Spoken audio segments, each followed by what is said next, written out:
पेमा साम्बा लामाज्यू, त्यसै गरी केन्द्रीय महासचिव प्रेम दोर्जे बल लामाज्यू, त्यसै गरी थिम्पू लिमा ऐसे लामाज्यू, त्यसै गरी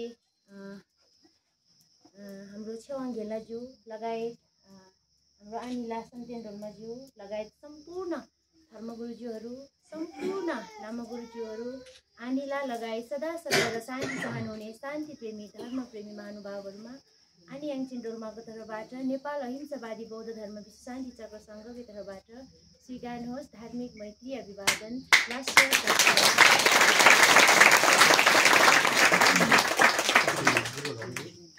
भगवान बुद्धले भन्नुभएको छ, सङ्ग्रहको अन्त्य विनाशले हुन्छ, मिलनको अन्त्य बिछोडले हुन्छ, प्रत्येक जीवनको अन्त्य मृत्युले हुन्छ।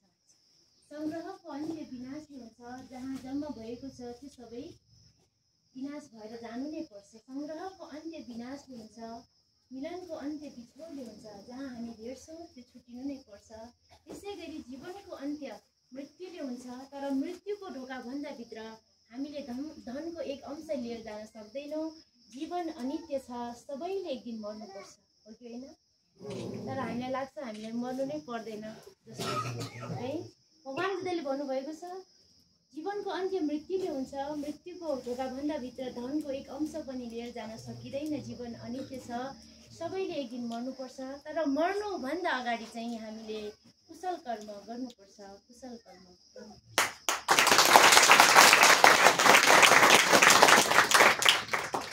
हामी कति बाँच्छौँ त्यो हाम्रो आयुले होइन है।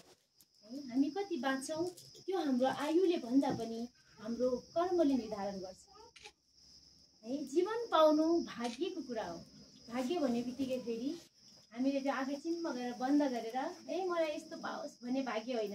जीवन पाउनु भाग्यको कुरा हो। भाग्य भनेको चाहिँ हिजोको कर्म, हिजोको राम्रो कर्म, हिजो यदि हामीले राम्रो कर्म गरेर आएको थियौँ भने आज हामीले राम्रो त्यसको फल पाउँछौँ अनि हामीलाई त्यो भाग्य हुन्छ है। कहिले 1 रुपियाँको चिटा किन्दाखेरि 1 लाख पर्सेन्ट